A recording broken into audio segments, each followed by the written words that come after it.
This story isn't just about a badge or a submarine. It's about authority hidden in plain sight. And how the people we overlook are sometimes the ones holding the greatest power. When a woman with nothing but a worn civilian badge showed up at a naval base, everyone mocked her.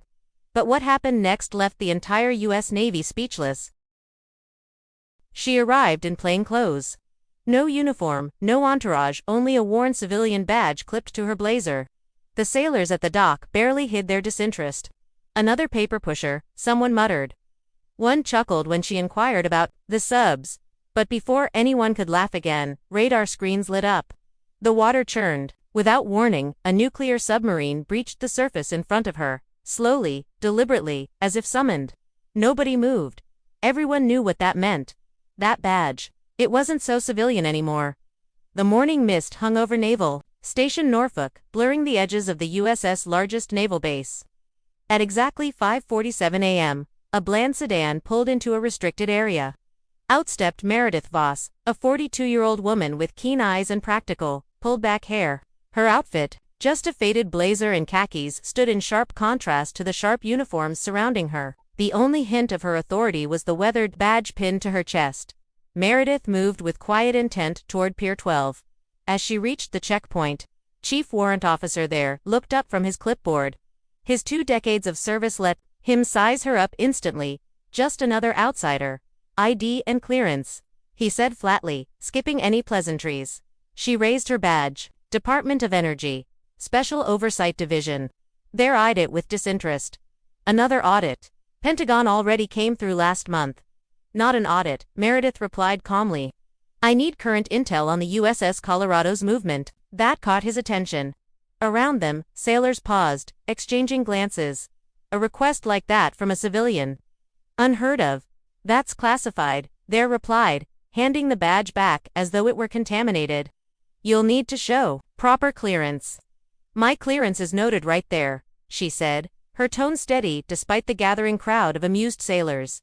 A young petty officer leaned nearby, smirking. "Lady, subs don't surface for desk jockeys," he said. Laughter echoed. There joined in, suggesting she enjoyed the view from the pier edge, not so subtly brushing her off. Meredith nodded and moved to the spot. Alone, she stood still, eyes fixed on the sea, like someone who knew exactly what she was waiting for. Inside the command center, Commander Afalabi studied sonar readouts. Suddenly, an anomaly blinked across the screen. "Run that trace again," he ordered. "Confirmed, sir. Unidentified sub.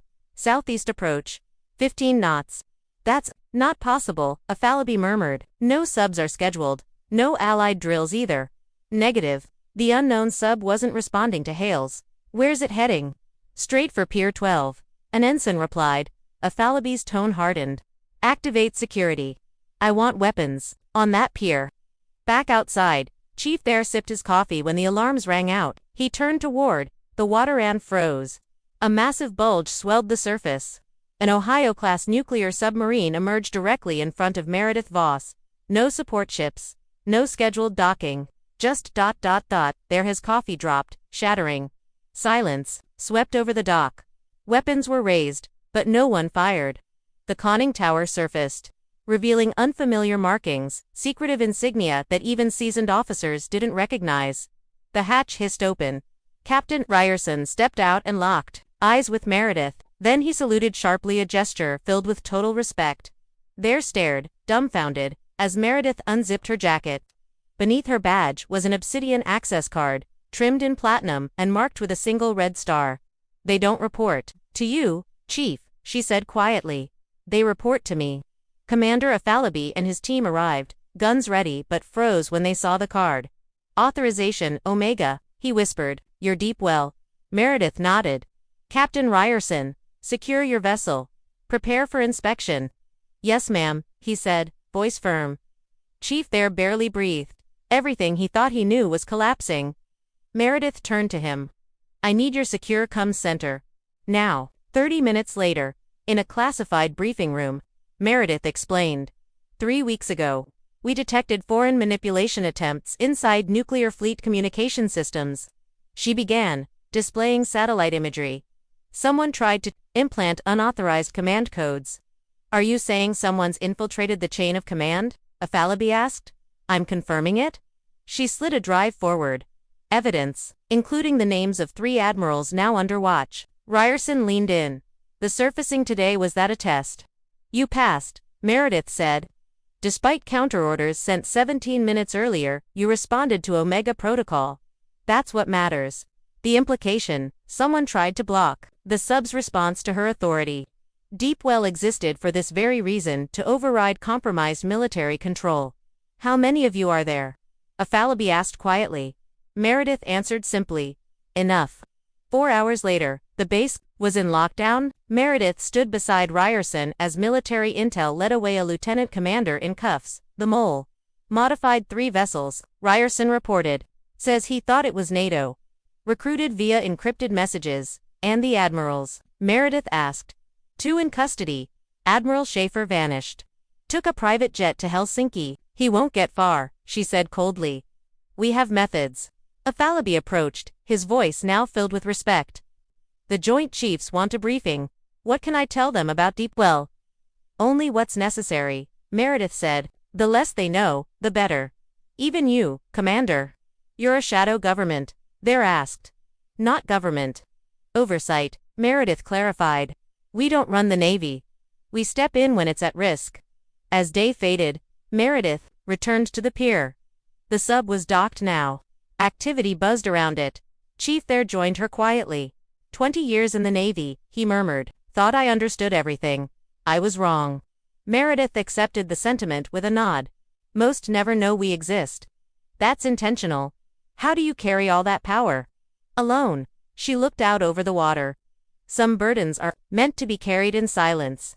The hardest ones rarely come with recognition. In the distance, the USS Colorado sat still, its dark hull hiding unimaginable power. Just like Meredith. Will we see you again? There asked. Only if things go wrong. She replied with a faint smile. She walked back to her quiet sedan, the base towering around her, unaware of the woman who had just protected it from itself. As the sun set, Meredith removed her civilian badge and looked at the obsidian card beneath, a symbol of power that stayed hidden until the nation needed it most. The data you requested, ma'am, Chief said, handing over the secure briefcase.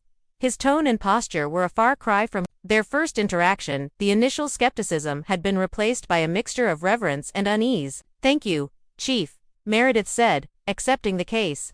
She paused and studied him. Something on your mind? He hesitated before standing straighter. Permission to speak freely. Always. I've served this country for 2 decades. Thought I knew the system, but after today, learning about Deepwell, learning about you, it feels like there's always been a ghost in the machine. Makes me wonder what else we don't know. Meredith nodded thoughtfully. That's a normal reaction. But remember, the Constitution created checks and balances.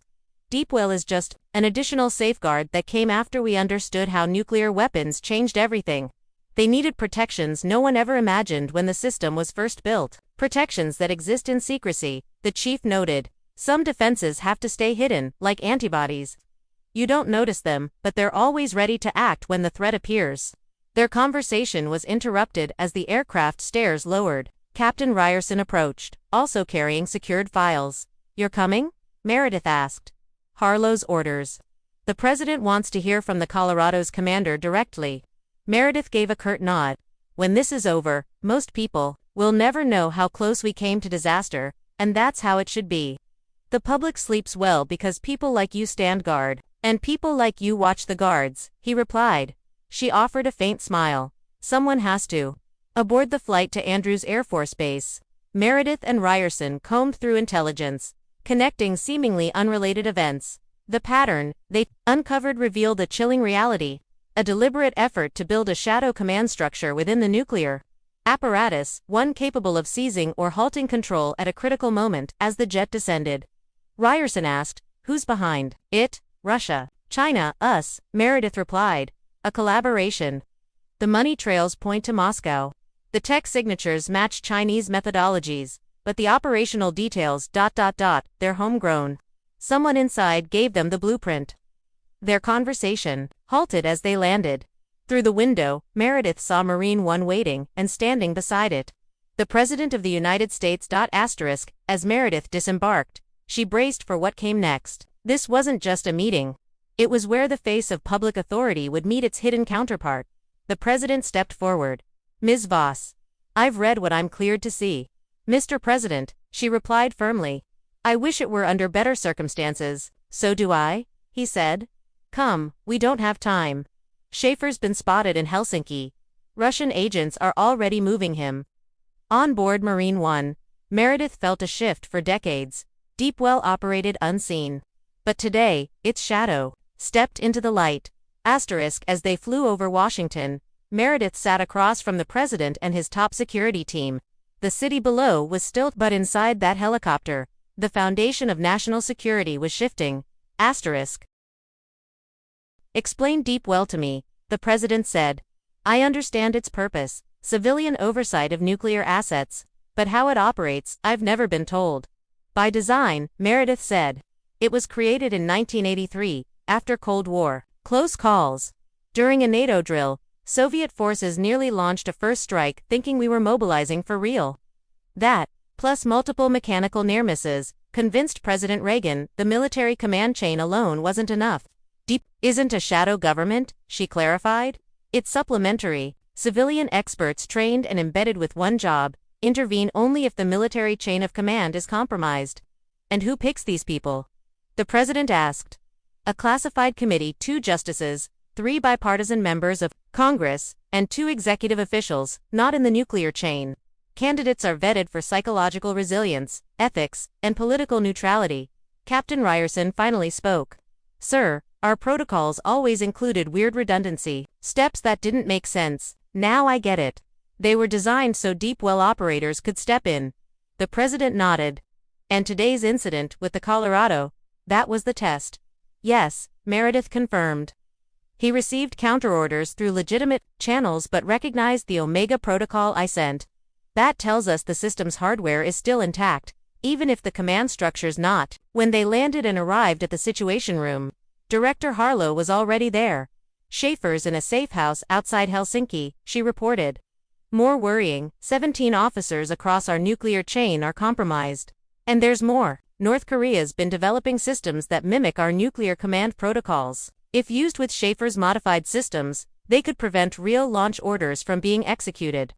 Strategic paralysis, the president muttered. Exactly, Meredith said. Not about launching, about blocking a legitimate response. What do we do? The president asked. Authorize Deepwell. We verify every nuclear asset, triad-wide. If a unit fails authentication, we isolate it. That's never been done, the defense secretary protested. We've trained for it, Meredith said. We're ready. The president gave a single nod. Do it. Over the next 12 hours, Deepwell operatives revealed themselves at submarines, missile silos, and airbases. Professors, researchers, and contractors all produced credentials no one knew existed. A hidden system suddenly came alive. Green lights confirmed secure assets. Yellow meant delay. Red compromised. At the Pentagon, Meredith directed operations, U.S. Kentucky secured. Compromised module removed. Captains cooperating, she reported. Minot AFB still resisting, Harlow said. Colonel Westfield refuses to recognize Deepwell authority. We've got a Deepwell asset there. Dr. Elaine Thorne. She's locked the systems down remotely. As Russian ships moved near Alaska and Chinese vessels crept through the South China Sea, the U.S. stood firm. The president wanted a signal, a show of strength without provocation. Meredith had the answer. Broken Arrow Protocol. Submarines across the globe surfaced just below water level, 90 seconds of synchronized visibility. Then vanished into the deep. A coordinated message. America's deterrent was still under control. All compromised units secured. The president asked. All but one, Meredith replied. USS Maine. Its XO demands immunity in exchange for exposing what he claims is a wider domestic conspiracy involving members of Congress. I need to speak to him, Meredith said. That's too risky, the secretary objected. Riskier is using force on our own crew? Let me go. What did we learn today? That sometimes, the most powerful protectors work in silence, invisible guardians holding the line when no one else can. True authority doesn't always wear medals or stars. Sometimes, it's hidden behind a quiet badge, waiting, watching, and stepping forward only when the system itself is in danger. What would you have done in Meredith's place? Tell us in the comments, and don't forget to subscribe for more stories like this.